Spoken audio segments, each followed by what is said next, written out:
이번 주 참 짧게 지나가는 것 같습니다. 목요일, 금요일 하면 이번 주도 또 끝나는데요. 내일을 위한 전략을 마련해 보도록 할게요. MTNW 김도윤 전문가 연결됐습니다. 안녕하세요. 안녕하십니까 시청자 여러분. 필시기 김도영입니다. 5월달 첫 인사드립니다. 네, 잘 쉬고 오셨는 만큼 또 좋은 시황 부탁드리도록 하겠습니다. 오늘 강세 마감했는데요. 어떻게 보셨습니까? 네, 실제적으로 좀 쏠린 부분, 그러니까 이제는 사실 지수에 연연하기보다는 이제 종목 장세는 확실하게 아예 두 번째 도장을 마침표를 찍었다라는 모습들이 계속 포착이 됐다라고 판단이 되겠고요. 아쉬운 부분이라고 표현을 했던 것 중에 하나가 뭐냐면 바로 종목군 쪽에서 잠깐 본다면 예를 들어서 알테오젠 같은 흐름들, 시가총액 상위권 쪽에 코스닥 쪽에 쏠려 있었던 것들이 지수를 좀 연동해서 억지성으로 좀 당기는 부분들이 오전장에 없지 않아 있었다라고 볼 수가 있겠고요. 또한 이 부분에 급락대옥에서 윗골을 좀 만들어낼 때 실제 셀트론 헬스케어 같은 경우가 다시 방어 쪽으로 들어왔다라는 거. 그러니까 바이오 쪽에 지금 우리가 그동안 지연되었었던 아마케 부분의 기대감들을 계속 갖고 있잖아요. 이쪽에 대한 쏠린 부분들이 너무 위축돼 있기보다는 너무 과하게 지금 추격이 들어가 있는 부분들은 조금은 조심하자라는 판단을 좀 하겠고요.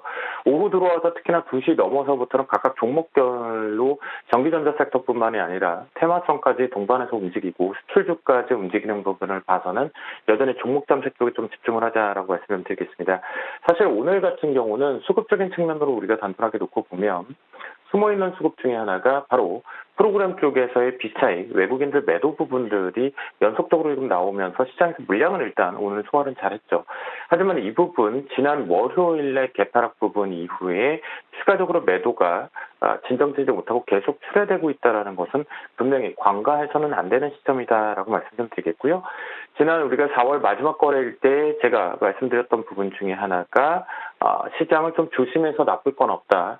전체적인 순환매가 꽉 찼다라는 부분에 월요일날 급락, 그리고 오늘 기술적으로 잠시 선물시장 쪽을 놓고 판단을 해보면 아랫꼬리를 달면서 실제 메꾸기 부분의 진행을 잘 해줘 주었지만 의미 있게 아직 고점도 막혀 있고 저점에 대한 테스트를 지금 하고 있는 중인데요.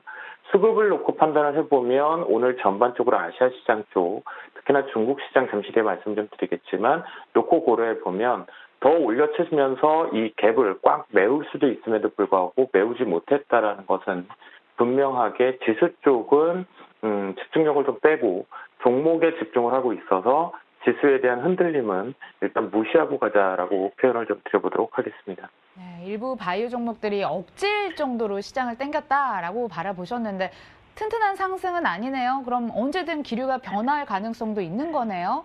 네, 전반적으로 앞에서도 한번 말씀을 좀 드렸는데 지금 연속적으로 시장에 올라온 건 좋습니다. 자, 코스닥 지수 같은 경우에도 바이오, 그러니까 K바이오 부분에 대해서 이 앞부분의 급락을 떠나서 저쪽 작년 부분으로 돌아가더라도 K바이오 끝난 게 아닙니다. 그리고 시장을 끌고 올라오면 바이오가 필요합니다. 라고 하면서 연도까지 여러분들이 노출을 시켜드렸는데요. 역시 강하게 올랐던 것은 그 부분에 바이오 비중력 부분들을 좀 끌고 올랐다라고 볼 수가 있겠습니다. 특히나 여기에서 중요한 갭 부분이 이렇게 하나가 형성이 되는데요.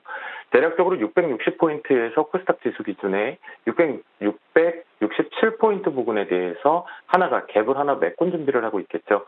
그러면 결국 바이오를 유도해서 이 부분을 메꾸는 데 주도를 했다라는 건 하락도 그만큼 커질 수 있다라는 거 채울 때 조심하자라는 표현을 좀 드려보도록 하겠고요. 코스피 시장 쪽을 놓고 판단을 해보면 코스피 같은 경우는 아직 코스닥과 키노피를 맞추려면 이 위에 형성이 되어 있죠. 그렇죠. 2100포인트. 그러니까 이번에 잘 이쁘게만 눌려주고 가준다라면 우리가 한 번 더 기간에 대한 중기적인 관점을 놓고 보면 2100대까지의 승부처를 한번 만들어 볼 수 있는데요. 디테일을 빼더라도요. 그런 과정 쪽에 놓고 보면 오늘 좀 상승 부분이 좀 아쉬운 부분은 분명히 있었다. 순환매 쪽은 본격적으로 좀 나오고 있었거든요. 이 부분에 내일도 집중해서 볼 것이 하나가 뭐냐. 오늘 소화를 잘했지만 수급적인 측면에서 역시나 외국인들의 비차익 프로그램 쪽이 계속해서 공격적으로 나오기 시작한다면 3가를 연속이죠. 다시 한번 5월 달에 들어와서요. 이 부분 절대 관가할 수 없다라는 부분입니다. 오늘 그나마 기관 쪽에서 특히 연기금 쪽에서 현물과 함께 차익과 비차익 쪽에 소량 매수가 됐기 때문에 방어를 했지만 이 부분이 외국인들은 계속해서 매도를 일관하겠다고 하는데 기관 쪽이 살짝만 손을 잡아줘도 시장이 다시 한번 갭을 확인했다라는 관점과 함께 이탈 준비를 한다라는 거 열어두셔야 될 것 같습니다. 그런 관점에 내일장 중요한 포인트가 뭐냐, 여기서 이제 해외를 내일 하나 보셔야 되는데요.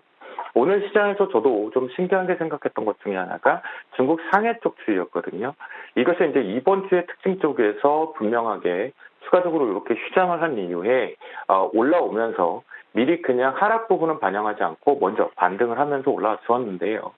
이 속에서 위안화 추이까지 놓고 감안을 보면 뭔가 아이러니한 부분들이 계속 나옵니다. 그래서 내일 10시 45분입니다.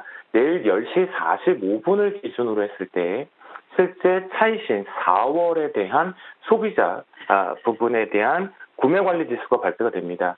43이 예상이기 때문에 이 부분에 대한 변동성이 확대될 수 있다는 거 반드시 열어두면서 내일 10시 45분 대응을 해보자라고 말씀 좀 드리겠고요. 그런 관점을 보면 저는 계속 종목에 대해서만 좀 집중을 하겠다. 지수는 저는 올라가든지 관심이 없겠고요. 하락해도 지금 관심이 없습니다. 그러면 이 말 한마디로 정리해보죠. 하락해봤자 월요일 그 공포 아니었죠. 결국 그 저점을 이탈해도 공포가 아니고 종목에 집중 매수하는 타이밍이다라고 말씀 좀 드려보도록 하겠습니다. 네, 패식 전문가님, 그럼 어떤 종목에 집중하고 계십니까? 네, 그 전에 앞서서 오늘 또다시 이제 해외 시장 쪽에 하나 포인트 잘 보셔야 될 것 중에 하나가 내일 10시 45분 전에 오늘 이 미니 다우 선물이겠죠? 다우 선물 기준으로 23,500포인트가 종가상에서 올려 있는지 아니면 내려와서 끝나는지가 매우 중요합니다. 그러면 이 부분이 이탈해서 끝나게 되면 시장은 오늘 바이오 속임수에 그냥 코스닥 지수 땡기는 작업이었다라고 볼 수가 있겠고요. 그렇죠? 그런 관점이다라고 판단을 하고 차이신마저도 부정적으로 나오면 눌리는구나. 그러면 계속 내가 종목에만 집중을 하자라는 관점으로 보시면 좋을 것 같겠고요. 종목군에서는 제가 보는 것은 실제 이제 순환매 쪽에서 우리가 환율 부분의 영향력이 이제 추가적으로 한미 통화 수합 부분 관련돼서도 오늘 입찰이 진행이 됐죠. 그러니까 유동성이 풍부해지기 때문에 환율이 시장에 주는 영향력은 없다. 그러면 두 마리 토끼에 대해 양수익을 낼 수 있는 환차익 부분을 놓고 판단했던 종목군들로 보고 있는데요. 첫 번째 종목으로 포스코 인터내셔널을 보겠습니다. 막판부에 역시나 앞에 부분에 대해서 우리가 숨어있는 개 부분에 요건 숨어있는 게 아니네요. 우리 눈에도 잘 보이네요. 이런 부분 쪽에서 한번 차익 실현이 나왔다라는 관점으로 볼 수가 있겠고요. 하지만 역시 눌림목 쪽에서 우리가 환차익의 두 마리 토끼, 달러의 상승 그리고 원화의 강세 부분을 놓고 판단해보면 두 마리 토끼 쪽으로 판단을 해보겠고요. 두 번째 종목으로는 워닝 머티리얼즈, 역시나 우상향 쪽으로 동반 업종수의 부분에서 이미 갭 부분에 숨어있는 걸 메꿔서 올라간다라는 관점이기 때문에 위쪽에 24,500원 돌파 포인트 체크해보자라고 하면서 마지막 종목, 특히 이 부분에 이제 수출주 우리가 집중해보자라고 했죠. 숨어있는 녀석 노출을 합니다. 레이 집중해서 보자라고 말씀을 좀 드려보도록 하겠습니다. 네, 패식님의 종목은 포스코 인터내셔널, 워닝 머티리얼즈, 레이까지 말씀해 주셨는데요. 1분 정도 남았는데요. 셋 중에 이번 주 조금 더 집중할 종목도 꼽아주세요. 네, 실제적으로 여기서 놓고 본다라면 저는 이제 수출주 쪽에 좀 집중을 하자라는 관점입니다. 이번 주 시장 연동 상관없이요. 환율의 영향도 빠졌기 때문에 레이에 집중하자라고 말씀 좀 드리겠고요. 잘 눌렸다가 막판부에서 추가 우상향 쪽으로 나왔기 때문에 여기 42,800원 정도의 매물만 잔소화를 해준다라면 역시 위쪽에 한 마디 정도 더 올라갈 수 있는 위치니까 트레이딩에 좀 집중해보자라고 말씀 좀 드려보도록 하겠습니다. 네, 수출 모멘텀 있고 트레이딩에 집중할 종목으로 레이 셋 중에 선정을 해주셨습니다. MTNW 김도현 전문가 함께했습니다. 고맙습니다. 감사합니다. 네, 오늘도 저희와 함께 해주셔서 감사합니다. 짧은 한 주입니다. 목요일, 금요일도 상승의 맛 보시려면 빨간 맛 함께 해주세요. 고맙습니다.